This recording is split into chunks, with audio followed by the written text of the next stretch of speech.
Bismillahirrahmanirrahim. Assalamu alaikum warahmatullahi wabarakatuh. Dear students, welcome to all of you in the online class of FAI. Dear students, today's topic is electronic configuration and it is the lecture number 6 of this chapter atoms and molecules. Dear students, आज का जो topic है ये electronic configuration के बारे में है। और डियर स्टूडेंट्स, आप ये भी याद रखना कि ये जो इलेक्ट्रॉनिक कॉन्फ़िगरेशन है ये स्ट्रक्चर ऑफ एटम का टॉपिक है असल में, लेकिन इस चैप्टर में एटम्स एंड मॉलिक्यूल्स में हम ये क्यों डिस्कस कर रहे हैं, ये इसीलिए क्योंकि आपको आयन्स के बारे में पढ़ना है।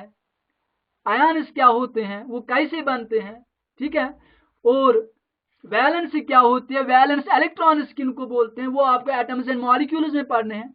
लेकिन वो आपको तभी समझ में आएगा जब आप इलेक्ट्रॉनिक कॉन्फ़िगरेशन के बारे में जब आपको वाकिफियत हो। तो आपको इसीलिए यहाँ पे इलेक्ट्रॉनिक कॉन्फ़िगरेशन पढ़नी है, इसीलिए हमने ये टॉपिक चूज किया है कि पहले हम यही इलेक्ट्रॉनिक कॉन्फ़िगरेशन के बारे में देखते हैं। तो डियर स्टूडेंट्स, जो एटम होता है इसमें इलेक्ट्रॉन्स, प्रोटॉन्स एंड न्यूट्रॉन्स होते हैं। ये चीजें ये बातें आप नोट करना dear students. Atom has subatomic particles called electrons, protons and neutrons. और जो सेंटर ऑफ द एटम होता है उसको न्यूक्लियस कहते हैं। क्या कहते हैं डियर स्टूडेंट्स? न्यूक्लियस। और जो न्यूक्लियस होता है वो पॉजिटिवली चार्ज्ड होता है।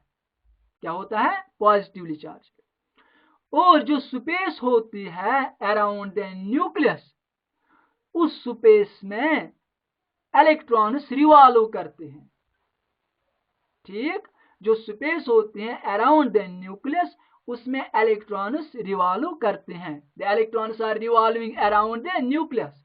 इस स्पेस को एनर्जी शेल्स कहते हैं या सिंपली शेल्स कहते हैं या एनर्जी लेवल्स कहते हैं। एनर्जी लेवल्स भी कहते हैं या सिंपली शेल्स भी कहते हैं। So we can say that the space around the nucleus in which electrons are revolving around the nucleus are called as energy levels or shells. तो dear students, इन shells में electrons को arrange करना, इन shells में electrons को distribute करना, इस process को electronic configuration कहते हैं। तो अब हम डेफिनेशन देते हैं। The process of arrangement of electrons in the various shells of an atom of the element is called as electronic configuration. अब electronic configuration क्या होती है? Arrangement of electrons in the shells of an atom. ठीक, और simply distribution of electrons is called as electronic configuration. तो ये electrons हम कैसे distribute करते हैं, कैसे इनको arrange किया जाता है इन shells में, इसके लिए कुछ rules हमें पढ़ने हैं कि एटॉमिक नंबर क्या होता है, कि कैसे इनको हम डिस्ट्रीब्यूट करते हैं, वो हम देखते हैं। ये भी आप याद रखना, atomic number denotes the number of electrons in the atom of an element. हमें इलेक्ट्रॉनिक कॉन्फ़िगरेशन जानने के लिए एक एलिमेंट, एक एटम ऑफ द एलिमेंट की इलेक्ट्रॉनिक कॉन्फ़िगरेशन को लिखने के लिए, समझने के लिए हमें एटॉमिक नंबर उस एटम का पता होना चाहिए। हमें ये एटॉमिक नंबर पता होना चाहिए। ये एटॉमिक नंबर क्या डिनोट करता है? It denotes the number of electrons in the atom of an element. कितने इलेक्ट्रॉन्स होते हैं एक एटम में, वो इक्वल टू होता है उसके एटॉमिक नंबर के बराबर। अगर हमें एटॉमिक नंबर पता हो तो उसका मतलब है कि इलेक्ट्रॉन का नंबर भी उसके बराबर होता है। तो अगर एटॉमिक नंबर किसी एलिमेंट का 50 होगा, इसका मतलब है कि उसमें 50 इलेक्ट्रॉन्स होते हैं। तो atomic number denotes the number of electrons in the atom of an element. ये डिनोट, एटॉमिक नंबर डिनोट करता है number of electrons in the atom of an element. So atomic number equal to number of electrons. Atomic number किसके बराबर होता है? Number of electrons के बारे में। तो डियर स्टूडेंट्स, मैं ये बात फिर से रिपीट करना चाहता हूँ आपको कि ये टॉपिक असल में स्ट्रक्चर ऑफ एटम का टॉपिक है, तो लेकिन आयन्स को समझने के लिए मैंने यहाँ पे इस टॉपिक को लाया। तो इसीलिए मैं कोशिश करता हूँ कि आपको समझ में आएगा। एटॉमिक नंबर किसके बराबर होता है? नंबर ऑफ इलेक्ट्रॉन्स के बराबर। तो डियर स्टूडेंट्स, याद रखना, इलेक्ट्रॉन्स और प्रोटॉन्स इक्वल होते हैं एक एटम में। जितने इलेक्ट्रॉन्स होते हैं उतने ही प्रोटॉन्स भी होते हैं। अगर हमें नंबर ऑफ इलेक्ट्रॉन्स पता हो तो हम उस एलिमेंट का नंबर ऑफ प्रोटॉन्स भी निकाल सकते हैं। तो अगर नंबर ऑफ इलेक्ट्रॉन्स पता हो तो उसका मतलब है कि एटॉमिक नंबर पता हो। अगर एटॉमिक नंबर हमें पता हो तो नंबर ऑफ इलेक्ट्रॉन्स भी हम निकाल सकते हैं। तो याद रखना, atomic number 80 represents atomic number here, atomic number equal to number of electrons. अब हम एक एग्जांपल लेते हैं। For example, atomic number of hydrogen is 1, atomic number of hydrogen is 1, so number of electrons is also equal to 1। Hydrogen का atomic number 1 है, इसका मतलब है कि इसमें एक ही इलेक्ट्रॉन है।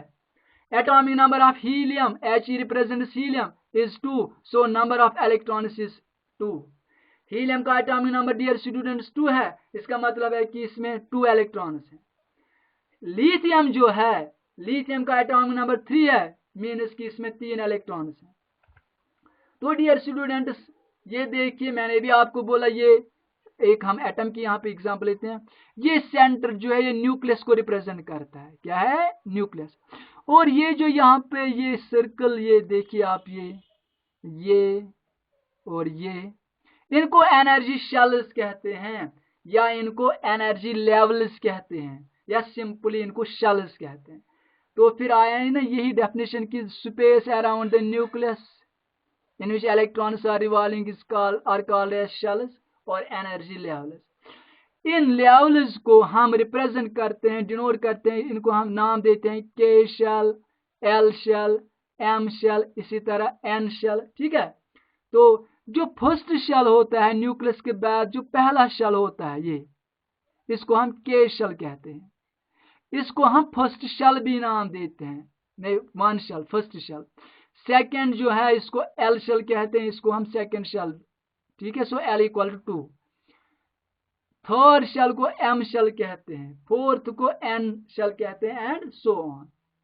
तो डियर स्टूडेंट्स, ये आप याद रखना। अब इनमें इलेक्ट्रॉन्स को डिस्ट्रीब्यूट करना, उसको इलेक्ट्रॉनिक कॉन्फिगरेशन कहते हैं। ठीक। अब हम ये भी देखिए आप डियर स्टूडेंट्स।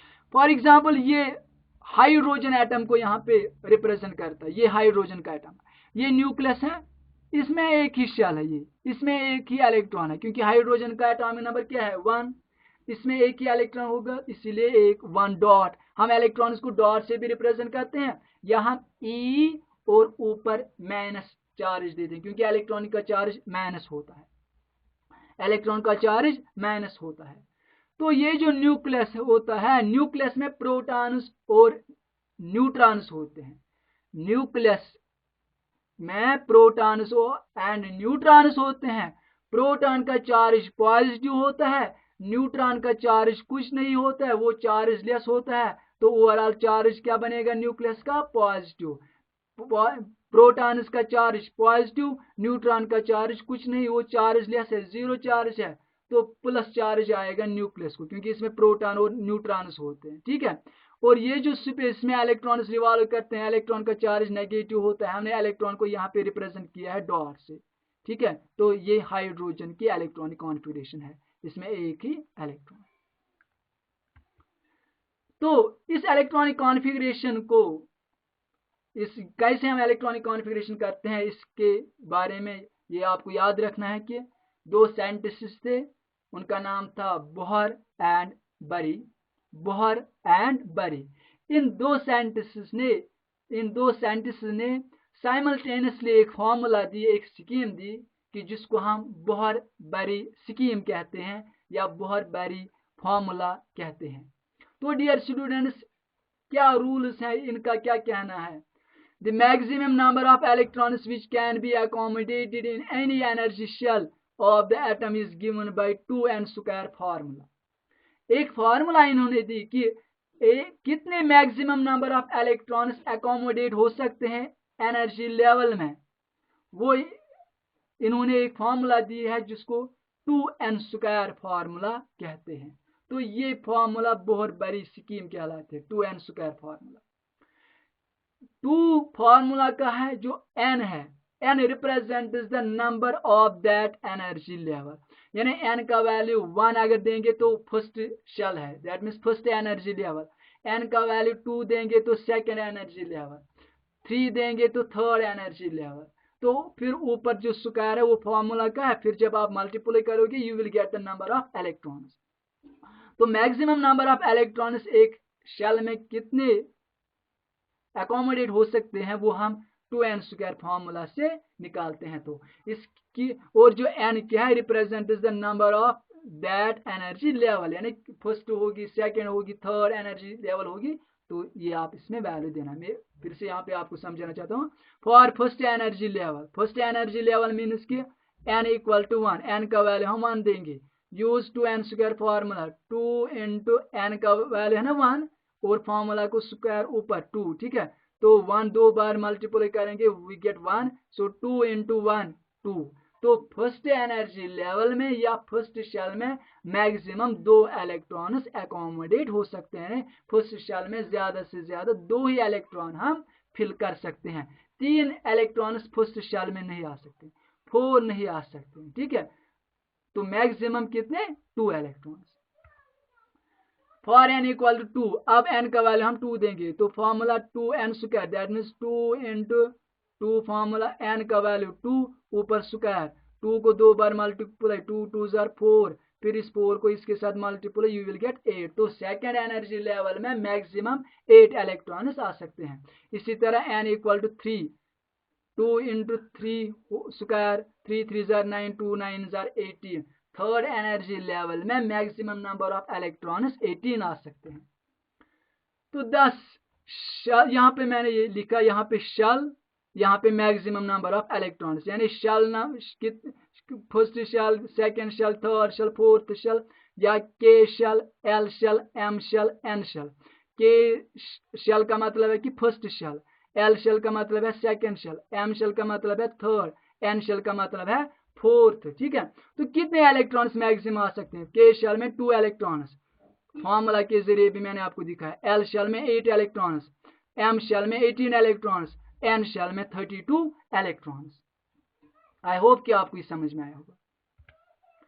तो dear students, second rule Bohr परी का क्या है, the outermost shell of an atom can not accommodate more than 8 electrons. जो आउटरमोस्ट शेल होगा एक एटम का, उसमें 8 से ज्यादा इलेक्ट्रॉन्स अकोमोडेट नहीं करते हैं, यानी मैक्सिमम जो आउटर मोस्ट शेल में इलेक्ट्रॉन्स अकोमोडेट हो सकते हैं वो 8 है, 8 से ज्यादा नहीं।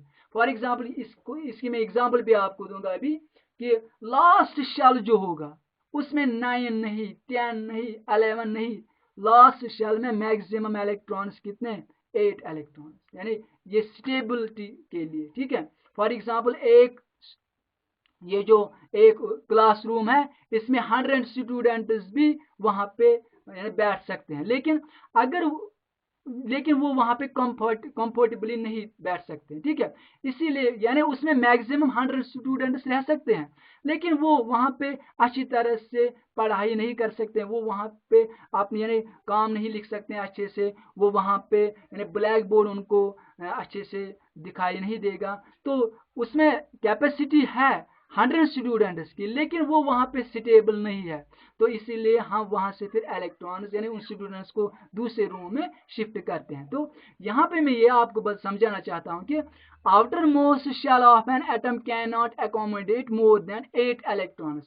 क्यों नहीं accommodate more than 8 electrons outer shell में हम कर सकते हैं, क्यों नहीं कर सकते हैं, क्योंकि स्टेबिलिटी ऑर्डर जो है यानी हम वो 8 लेते हैं, क्योंकि जो ये है नोबल गैस जो होते हैं, नोबल गैस क्या होते हैं, 18th जो ग्रुप है पीरियोडिक टेबल में, उसके जो एलिमेंट्स हैं उनको नोबल गैसेस कहते हैं, या इनर्ट एलिमेंट्स या इनर्ट गैसेस कहते हैं। उनकी जो इलेक्ट्रॉनिक कॉन्फ़िगरेशन हम करते हैं लास्ट शेल में के शेल में 8 ही इलेक्ट्रॉन्स होते हैं। तो यहाँ पे मैं ये सेंटेंस रिपीट करना चाहता हूँ, the outer most shell of an atom can not accommodate more than 8 electrons. Outer most shell में 8 से ज्यादा इलेक्ट्रॉन्स एकोमोडेट नहीं करते हैं। Electrons in an atom do not occupy a new shell unless all the inner shells are completely filled with electrons. तो electron तब तक उस यानी नेक्स्ट यानी दूसरी या एनर्जी लेवल में नहीं जाता है जब तक कि फर्स्ट शेल कंप्लीट नहीं होगा। जब फर्स्ट शेल कंप्लीट होगा उसके बाद ये दूसरी शेल में चला जाता है। जब दूसरा शेल भी कंप्लीट होता है उसके बाद तीसरी शेल में तीसरी लेवल में। ठीक है, इलेक्ट्रॉन तीसरी शेल में नहीं जाएगा जब तक कि दूसरी शेल कंप्लीट ना हो। तो यही हम यहाँ पे लिखते हैं कि electrons in an atom do not occupy a new shell unless all the inner shells are completely filled with electrons. Dear students, for example, E dot C का मतलब है इलेक्ट्रॉनिक कॉन्फ़िगरेशन ऑफ मैग्नीशियम। हम electronic configuration यहाँ पे magnesium की निकालेंगे। आपको पता है कि मैग्नीशियम का सिंबल Mg है, एटॉमिक नंबर 12 है, इलेक्ट्रॉनिक कॉन्फ़िगरेशन 2,8,2, यानी फर्स्ट शेल में 2 इलेक्ट्रॉन्स, सेकेंड शेल में 8 इलेक्ट्रॉन्स और लास्ट शेल में 2 इलेक्ट्रॉन्स है। फर्स्ट में 2, सेकेंड में 8, थर्ड में 2 इलेक्ट्रॉन्स। ठीक है, अब हमने यहाँ पे 9 इलेक्ट्रॉन्स, ये फर्स्ट शेल में 2 ही, यहाँ पे हमने 10 क्यों नहीं लिए, यहाँ पे हमने 9 क्यों नहीं लिए? क्योंकि सेकेंड शेल में मैक्सिमम इलेक्ट्रॉन्स 8 ही आते हैं according to N square formula.